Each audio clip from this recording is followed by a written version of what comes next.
During World War I and II, the United States government ran a rigorous ad campaign to promote and encourage the nation to grow their own victory gardens and preserve their own food so that factories could produce more food for the soldiers.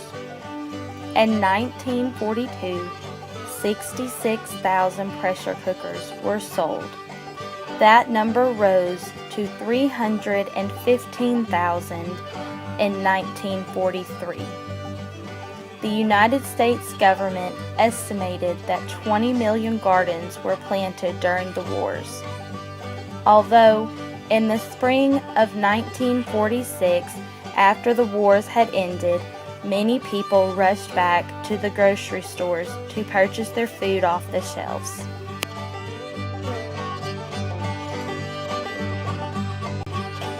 But in Appalachia, growing and preserving your own food has always been a way of life. Many people could not afford to buy food from a grocery store or live too far away with no transportation to get there.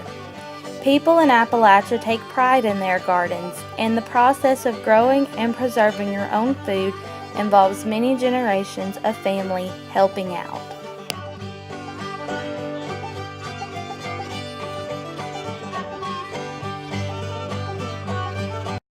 How did you learn how to can, Mama?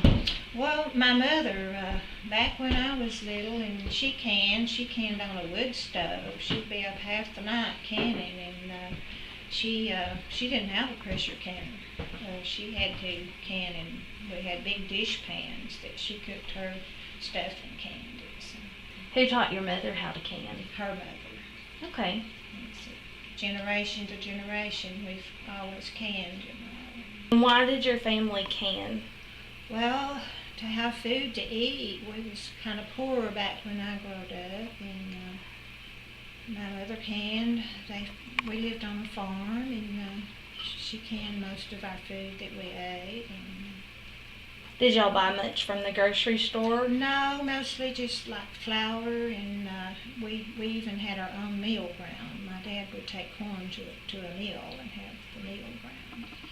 And my mother, she did all the canning. We had potatoes, and we raised chickens and had our own pigs, and we had a cow, which my mother milked, and we churned and had milk and butter at home. And that's just the way it was when I grew up. What kind of different things have you canned throughout your lifetime? I've canned green beans and tomatoes and blackberries and peaches and pickled corn and sauerkraut. And I've made jelly and beets and peppers and cucumbers. Do you like to can? Oh, I love it. It's a lot of work, though.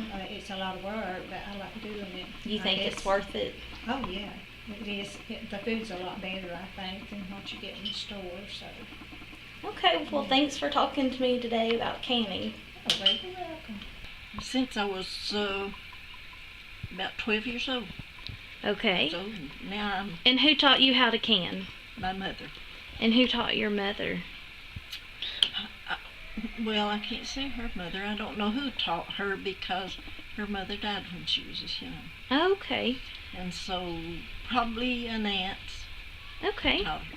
And did y'all grow all your vegetables and can them? We did. We grew all of our vegetables, and we canned them, on a pressure cooker, and kept them in a cool place like a basement cellar. And if one come unsealed, we threw it out. My grandkids helped a lot, like picking beans and watching for snakes. If I was in the garden, they was always afraid I'd get on a snake. And they picked peas and green beans, and we dug potatoes. I guess Tracy and some of them helped me dig the potatoes, Irish potatoes and sweet potatoes, and they were my helpers. Good. Well, I grew up in Cobb County, and no one in that area really grew gardens or preserved their own food. But I moved to Blue Ridge, Georgia about 6 years ago, and it seems like around here that everyone grows their own gardens and cans and preserves their own foods. This is going to be my 3rd year canning.